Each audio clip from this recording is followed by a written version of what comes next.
Simple Tales presents The City of Brass from the Arabian Nights.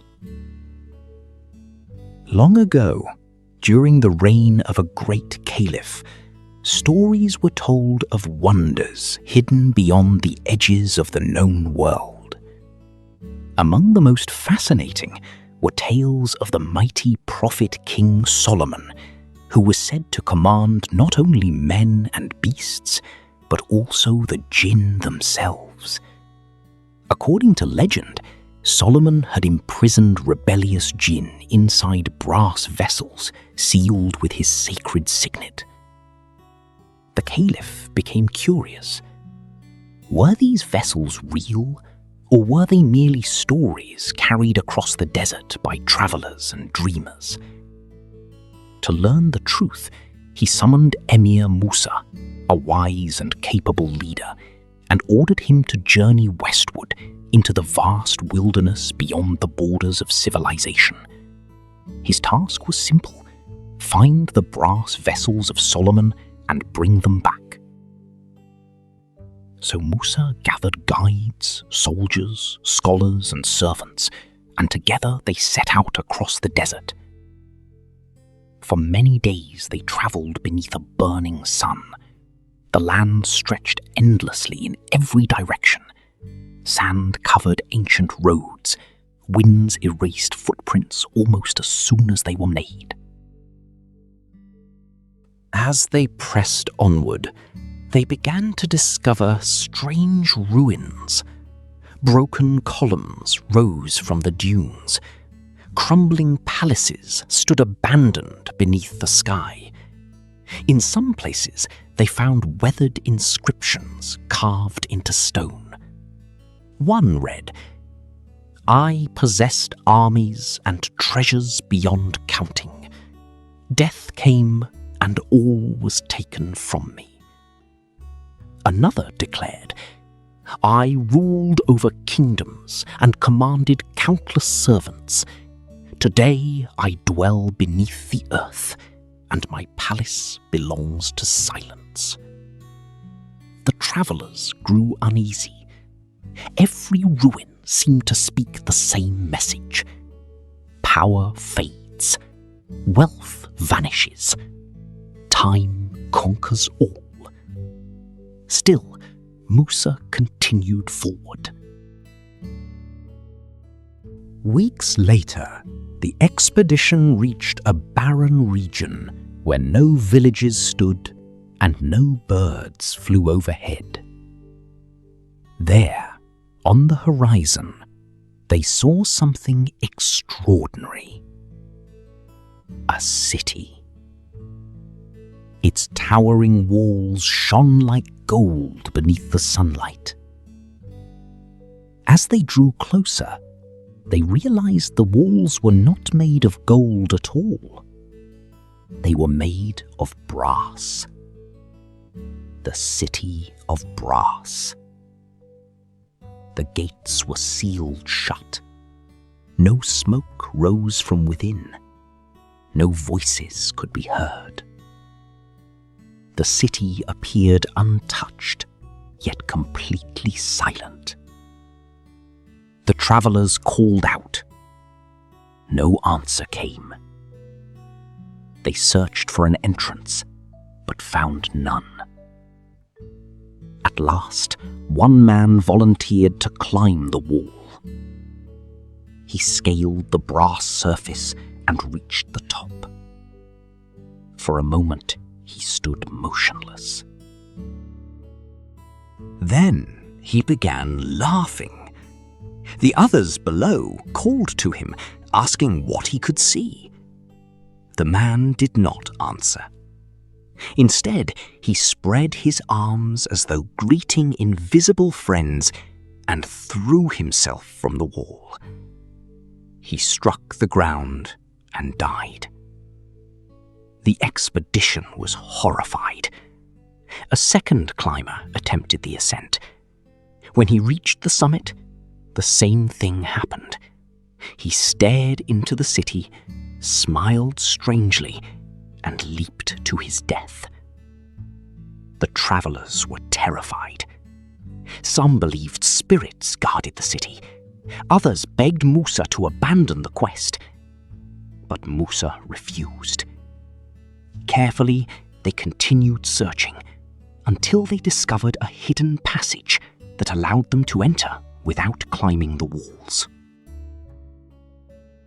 At last, they stepped inside. What they found was stranger than any tale. The streets were perfectly preserved. Markets remained stocked with goods. Fountains stood in public squares. Houses were filled with furniture and possessions. It was as though the people had simply vanished. Then they saw the inhabitants. Men sat in shops. Women rested in their homes. Guards stood beside gates. But none moved. All were dead. Their bodies had been preserved by time until they resembled lifelike statues. Everywhere the travelers looked, they found silent figures frozen in their final moments. An entire city had become a tomb. A chill settled over the expedition. The deeper they ventured, the more unsettling the city became. Eventually, they reached a magnificent palace at its center. Inside were halls lined with jewels, gold, and precious treasures gathered over countless generations. At the heart of the palace stood a great throne. Upon it sat a queen of remarkable beauty. Though centuries had passed, her body remained preserved beneath rich garments and glittering ornaments. Gems adorned her crown. Pearls hung from her neck. Around her stood attendants and guards, equally motionless in death. Near the throne, the travelers discovered an inscription. It told the queen's story. She had ruled a prosperous kingdom. Her wealth had seemed limitless. Her armies had appeared invincible. She believed her glory would endure forever. Yet death had entered her palace as it enters every home. Neither gold nor power had saved her. Neither servants nor soldiers had protected her. Now she sat alone among silent treasures that could no longer serve her. The travelers read the words in silence. Many lowered their heads, but not everyone learned the lesson. One man stared only at the jewels. Ignoring the warnings around him, he stepped forward and reached for a magnificent ornament resting beside the queen. The moment he touched it, the palace erupted into motion. Ancient mechanisms hidden within the chamber awakened. Metallic guardians sprang from their places. Before the others could react, the greedy man was struck down. The palace fell silent once more. The survivors backed away in fear. The warning was clear. The dead guarded what belonged to the dead. Leaving the palace behind, Musa and his companions continued their search. Beyond the city, they eventually reached the coast. There, among rocky cliffs, they discovered what they had travelled so far to find. Rows of brass vessels. Each was sealed with Solomon's sacred mark. The stories had been true. The rebellious jinn had indeed been imprisoned long ago. After gathering the vessels, the expedition began the long journey home. Months later, they returned to the caliph's court and presented their discoveries. The caliph marveled at the vessels and the tales of the lost city.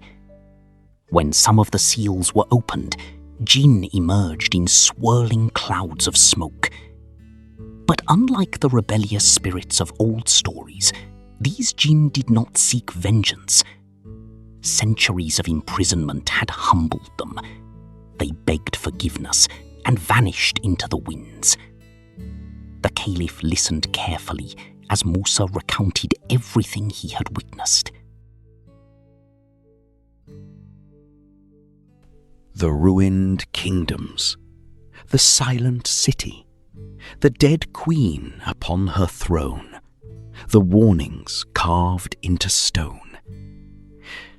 And when the story was finished, all who heard it understood the lesson. No wall is high enough to keep out time. No treasure is great enough to purchase immortality. No kingdom endures forever. Yet wisdom can survive where power cannot. And so the city of brass remained not as a monument to wealth, but as a reminder to all who heard its story. Every earthly glory passes, and only the lessons we leave behind endure. If you enjoyed this tale, please like, subscribe, and share Simple Tales. There are many more legends waiting to be told.